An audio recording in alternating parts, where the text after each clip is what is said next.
নমস্কাৰ। ফেচবুক লাইভৰ অনুষ্ঠানলৈ মই আপোনালোকক নিমন্ত্ৰণ জনাইছোঁ।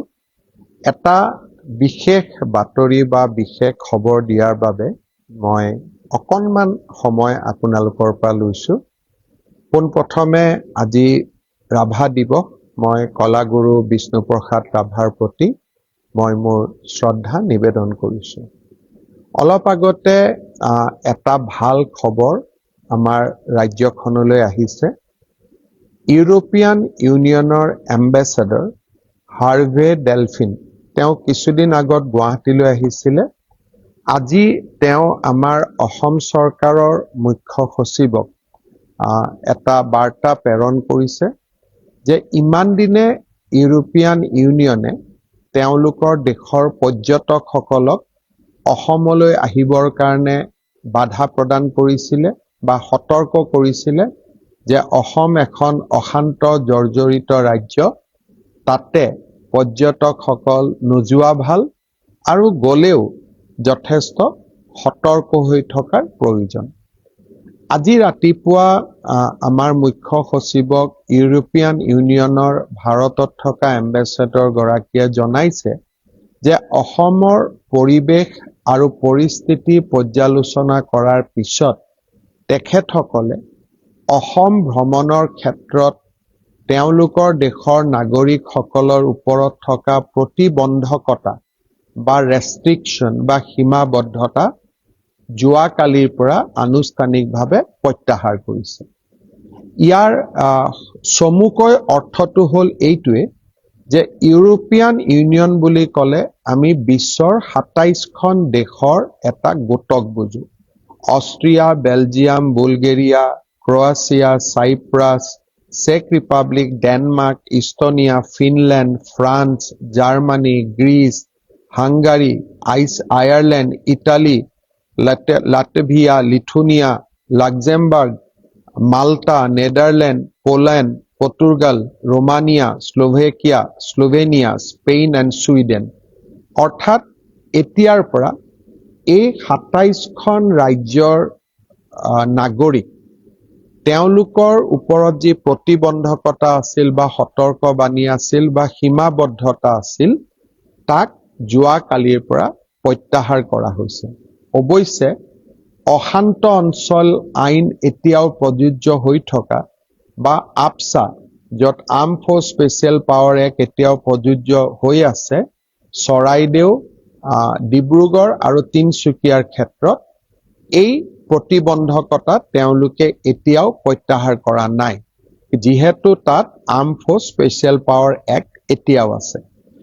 অৰ্থাৎ চমুকৈ আপোনালোকে জানে যে এডভান্টেজ অসম .2 0.2ৰ সময়ত আমি আৰম্ভ কৰিছিলোঁ যে ৰাষ্ট্ৰসমূহৰ দূতাবাসসমূহৰ লগত আমি যোগাযোগ কৰিছিলোঁ যে এতিয়া অসম এখন শান্তিপূৰ্ণ দেশ, অসমৰ পৰিৱেশ খুব ভাল, আপোনালোকে পৰ্যটকসকলক এতিয়া আমাৰ ৰাজ্যলৈ আহিবলৈ বাধা নিদিব।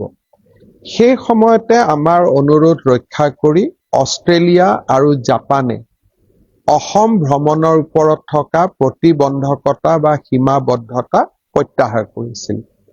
কিন্তু ইউৰোপিয়ান ইউনিয়নে এই প্ৰতিবন্ধকতা প্ৰত্যাহাৰ নকৰা বাবে সমগ্ৰ ইউৰোপৰ টুৰিষ্ট বা পৰ্যটকসকল অসমলৈ আহিব পৰা নাছিল। বহুদিনৰ প্ৰচেষ্টাৰ মূৰত আমি আৰু এটা সফলতা লাভ কৰিলোঁ যে এতিয়া ইউৰোপিয়ান ইউনিয়নৰ অৰ্থাৎ ইউৰোপৰ ২৭খন ৰাষ্ট্ৰৰ নাগৰিকসকল অসমলৈ পৰ্যটনৰ বাবে আহিব পাৰিব। অসমত তেওঁলোক আহিব পাৰিব, থাকিব পাৰিব। কাজিৰঙা, মানস, শিৱসাগৰ, যোৰহাট, কোকৰাঝাৰ, বৰাক উপত্যকাত সকলোতে তেওঁলোকে, তেজপুৰ, লখিমপুৰ, সকলোতে, ধেমাজি, সকলোতে তেওঁলোক যাব পাৰিব। আমাৰ বাবে ই এটা আনন্দৰ দিন, কাৰণ বিদেশী ৰাষ্ট্ৰই যেতিয়া এখন ৰাজ্যক অশান্তি জৰ্জৰিত বুলি কয়, সেই ৰাজ্যখনত ইনভেষ্টমেণ্ট নাহে, টুৰিষ্ট নাহে, ক'ব নোৱাৰাকৈ আৰ্থিকভাৱে আমাৰ বহুত ক্ষতি হয়। কিন্তু আজি ইউৰোপিয়ান ইউনিয়নে এই প্ৰতিবন্ধকতা দূৰ কৰাৰ লগে লগে এটা আনুষ্ঠানিকভাৱে আমি এখন সাৰ্টিফিকেট পালো, যিটো আমি নিজেও জানো, তাক কিন্তু নিজে জনা কথা বেলেগে ক'লে আৰু ভাল লাগে, যে অসম এতিয়া অশান্তি জৰ্জৰিত অঞ্চল নহয়, আৰু আমাৰ দেশৰ নাগৰিকবিলাক এতিয়া অসমলৈ যাব পাৰে, ফুৰিব পাৰে, তেওঁলোক অসমত থাকিব পাৰে। এই সিদ্ধান্তটোৰ ফলত আমাৰ লাভ কি হ'ব? মই ফেচবুকত অহাৰ মূল উদ্দেশ্য এইটোৱে যে এই সিদ্ধান্তটোৰ ফলত অসমত টুৰিজিম বা টুৰিষ্ট ইনফ্লো খুব বাঢ়িব, আৰু টুৰিষ্ট ইনফ্লো যেতিয়া বাঢ়িব, টুৰিষ্টসকলক অসমত থাকিবৰ বাবে আমি আতিথ্য দিবৰ কাৰণে বহুত ব্যৱস্থাও ল'ব লাগিব।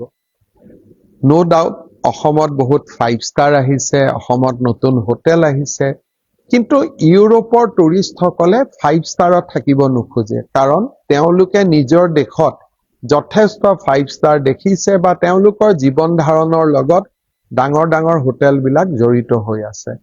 তেওঁলোকে অসমৰ দৰে অঞ্চললৈ আহিব খোজে প্ৰকৃতিৰ লগত নিবিড় সম্পৰ্ক স্থাপন কৰাৰ বাবে, অৰ্থাৎ এটা প্ৰাকৃতিক পৰিৱেশত ব্যস্ততাপূৰ্ণ জীৱনৰ পৰা তেওঁলোকে 15 দিন প্ৰকৃতিৰ লগত থকাৰ সম্ভাৱনা বিচাৰি অসমত তেওঁলোক আহিব বিচাৰে বা অসমৰ দৰে প্ৰদেশত তেওঁলোক আহে। সেইকাৰণে এতিয়া আমাৰ সময় হৈছে যে জাপানে আমাৰ ওপৰত থকা সীমাবদ্ধতা প্ৰত্যাহাৰ কৰিলে, অষ্ট্ৰেলিয়াই প্ৰত্যাহাৰ কৰিলে, আৰু এতিয়া ইউৰোপিয়ান ইউনিয়ন বা 27খন ইউৰোপৰ ৰাষ্ট্ৰই আমাৰ ওপৰত থকা প্ৰতিবন্ধকতা প্ৰত্যাহাৰ কৰিলে।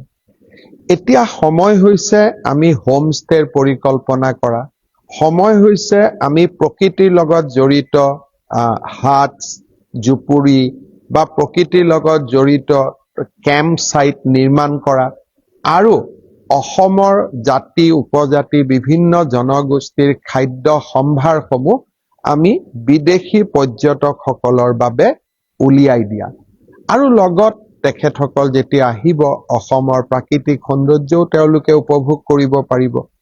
আৰু এই গোটেইবিলাক আমি সুবিধা তেতিয়া পাম যেতিয়া ছ'চিয়েল মিডিয়া, ইনষ্টাগ্ৰাম, ফেচবুকত আমাৰ হোম ষ্টে, আমাৰ অঞ্চলৰ সৌন্দৰ্যৰ বিষয়ে আমি প্ৰকাশ কৰিম। অসমীয়াতটো কমেই, কিন্তু বিদেশৰ পৰ্যটকসকলে যাতে ইয়াক বুজি পায় তাৰ কাৰণে আমি ইংৰাজীতে এই তথ্যবিলাক বিশ্বৰ জনগণক আমি দিব লাগিব।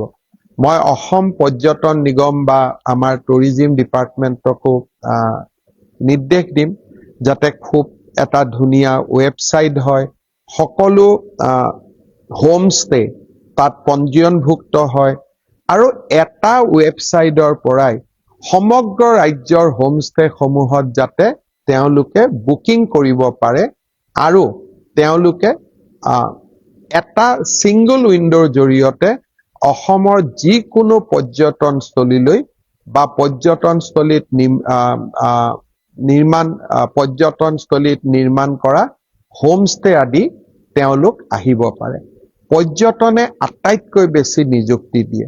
ইমান দিনে আমাৰ মনত কষ্ট আছিল যে অসমখনক অশান্ত জৰ্জৰ বুলি কৈ থৈছিলে, গতিকে পৰ্যটকসকল অসমত আহিব নোখুজিছিল। আজিৰ পৰা আমি আৰু এটা এনে প্ৰতিবন্ধকতা বা সীমাবদ্ধতাৰ পৰা মুক্ত হলো।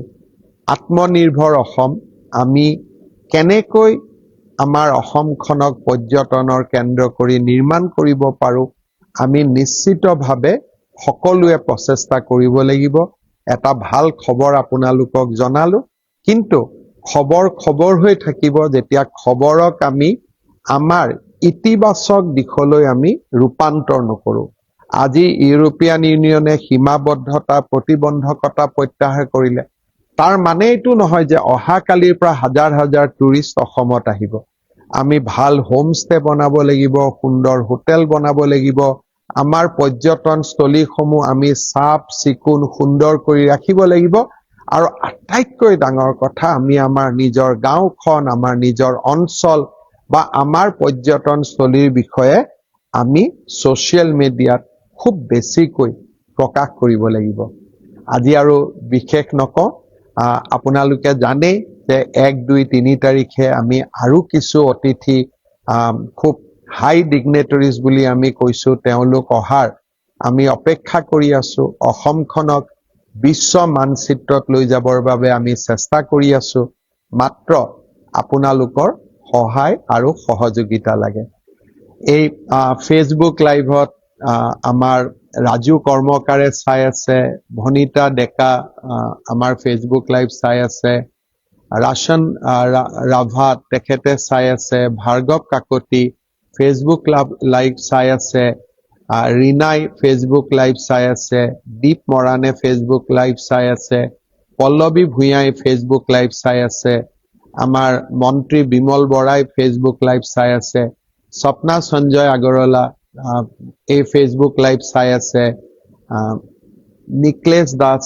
ফেসবুক লাইভ চাই আছে আমাৰ এমডি যাদৱ তেখেতে ফেসবুক লাইভ চাই আছে আফসানা বেগম ফেসবুক লাইভ চাই আছে জয় বৰ্মন ফেসবুক লাইভ চাই আছে পুৰবী দাস ফেসবুক লাইভ চাই আছে সকলোকে মই অনুৰোধ কৰিম যে এই ভাল খবৰটো সকলোকে জনাই দিব যেতিয়া ইউৰোপিয়ান ইউনিয়নৰ দৃষ্টিত অসম অশান্ত ৰাজ্য নহয় অসম শান্তিৰ ৰাজ্য অসমত পৰ্যটকসকল এতিয়া আহিব পাৰে আজি 1979 চনৰ পৰা থকা এটা ডাঙৰ অপমান আমাৰ মূৰৰ পৰা আঁতৰি গ'ল এতিয়া ইউৰোপৰ 27খন দেশৰ পৰ্যটক অসমলৈ অহাৰ ক্ষেত্ৰত আৰু কোনো বাধা নাথাকিব সুন্দৰ হোমষ্টে সুন্দৰ হোটেল আমি অতিথিসকলক আদৰণি জনাম আৰু সোশ্যাল মিডিয়াত প্ৰচাৰৰ জৰিয়তে অতিথিসকলক অসমলৈ আহিবলৈ আমি আকৰ্ষণ কৰিম পূৰ্বে অষ্ট্ৰেলিয়া এতিয়া জাপান আৰু আজি ইউৰোপিয়ান ইউনিয়ন এতিয়া মাত্ৰ বাকি ৰৈ গ'ল ইউনাইটেড ষ্টেট অফ আমেৰিকা আৰু কানাডা এই দুইখন ৰাষ্ট্ৰৰ লগত আমি আকৌ যোগাযোগ কৰি থাকিম যাতে USA United state of America আৰু কানাডায়ো অসমৰ ওপৰত থকা প্ৰতিবন্ধকতা যাতে প্ৰত্যাহাৰ কৰে হম আমি সফল হমেই ইমানখিনিলৈকে সফল হৈছো নিশ্চয় আৰু আমি সফল হম বহুত বহুত ধন্যবাদ জয় হিন্দ বন্দে মাতৰম জয় আই অসম হদিয়াৰ পৰা ধুবুৰীলৈ বৰাকৰ পৰা ব্ৰহ্মপুত্ৰলৈ সকলোৰে মাজত চিনাকি এটা নাম প্ৰাতঃ টাইম থলুৱা ভাষা কৃষ্টি আৰু সত্য বাতৰিৰ আধাৰত প্ৰতিষ্ঠিত খবৰ প্ৰাতঃ টাইমৰ প্ৰতিটো বা বাতৰি পুংখানুপুংখভাৱে চাবলৈ Facebook YouTube website Twitter Instagram আৰু ব্লগাৰ পেজত লাইক আৰু ফলো কৰক ধন্যবাদ